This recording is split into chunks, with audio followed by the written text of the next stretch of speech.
Benjamin Lévy, alors vous, Camarage, vous êtes une plateforme de cohabitation.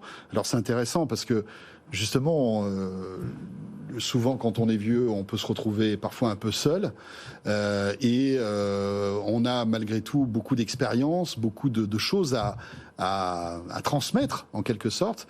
Et c'est un peu le concept de Camarage finalement. Oui, tout à fait. Et déjà un chiffre aussi sur la silver economy. Il faut savoir que en 2050, un Français sur 3 aura plus de 60 ans. Donc aussi réfléchir aux enjeux de la silver tech, c'est réfléchir aux enjeux de demain. Véritablement. Et c'est vrai que sur le logement... En plus, on l'a pas dit, mais l'espérance de vie, alors même s'il y a des petits soubresauts de ci, de là à cause du Covid, mais d'une manière générale, la longue traîne, l'espérance de vie augmente. Tout à fait. Ouais. Et c'est vrai que le logement, c'est un enjeu qui est capital, puisque 90% des aînés, donc quasiment la majorité, veulent rester à domicile. Et donc, comment on fait lorsqu'on arrive sur un logement qui est fait pour, on va dire, une grande famille, ou en tout cas on se retrouve isolé, veuf. Les enfants sont partis. Exactement, les enfants quittent le nid. Et donc en fait en France, on a aujourd'hui 5 millions de personnes de plus de 60 ans qui vivent seules. Et sur ces 5 millions, il y en a 2 millions qui vivent seuls, qui ont donc au moins une chambre libre et qui vivent à proximité de zones universitaires. D'accord. Et c'est comme ça qu'on a eu l'idée donc de développer la cohabitation intergénérationnelle, puisque de l'autre côté, on a un peu moins de 2 millions de jeunes, donc de jeunes étudiants qui sont en mobilité pour étudier et qui allouent jusqu'à 70% de leur budget au logement. Donc en fait, donc c'est une coloc intergénérationnelle. Exactement. En fait. L'idée c'est vraiment pas une coloc, c'est pas tout à fait une coloc. Si, c'est vraiment on peut vraiment le dire, c'est vraiment une coloc entre générations. Ouais, ça me va très bien. C'est vraiment permettre donc aux personnes de plus de 60 ans qui ont une chambre de libre d'accueillir un jeune en échange d'un petit loyer, un loyer solidaire, donc en dessous des prix du marché, et des petits services type aide informatique, courses, sorties, ce genre de choses. Et compagnie.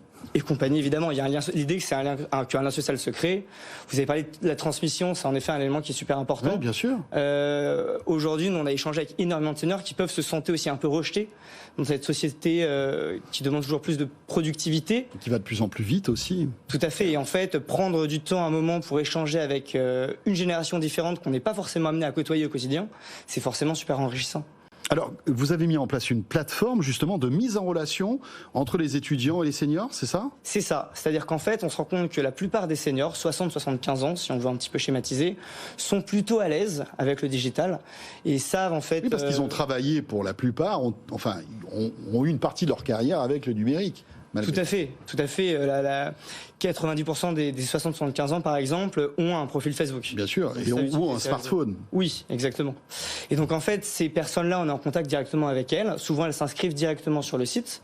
On va les aider à ce qu'elles définissent leurs conditions d'accueil.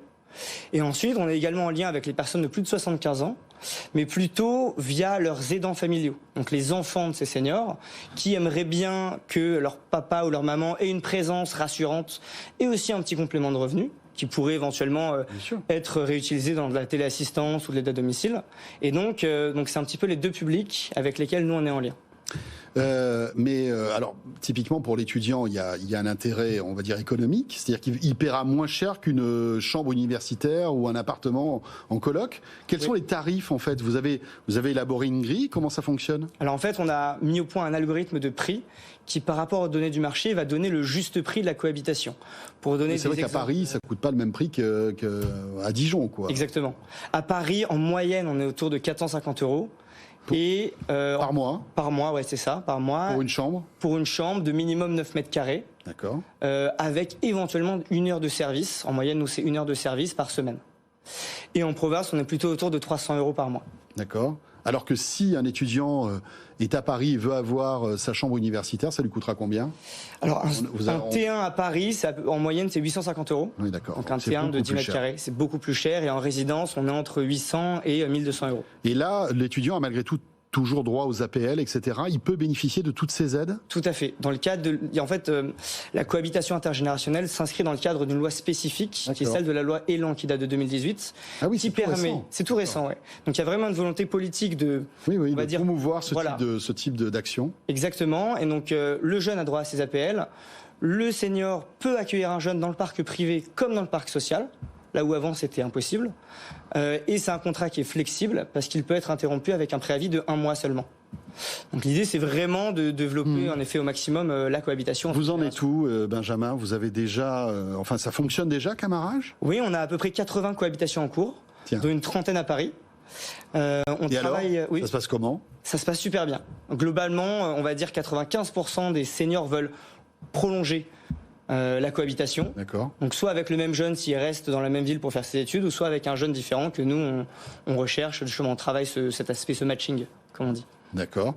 Et alors, qu'est-ce que font les étudiants? Qu'est-ce qu'ils apportent comme type de service la plupart du temps? J'imagine que vous avez des retombées, non? C'est très souvent cours, c'est d'informatique. Et ensuite, c'est vraiment des partages de repas. Donc des petits déj, des moments de sociabilité en quelque sorte.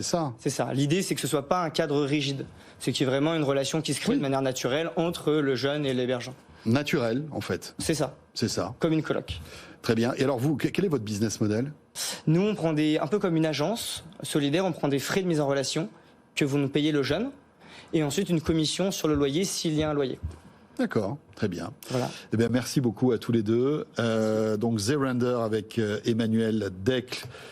Vous en êtes le cofondateur. Exactement. Et puis Camarage, donc, Benjamin Lévy, merci beaucoup. Merci à tous les deux pour cette plongée dans Station F avec cette Silver Economy, cette Silver Tech. Vous le savez, on en parle de temps en temps dans Tech & Co.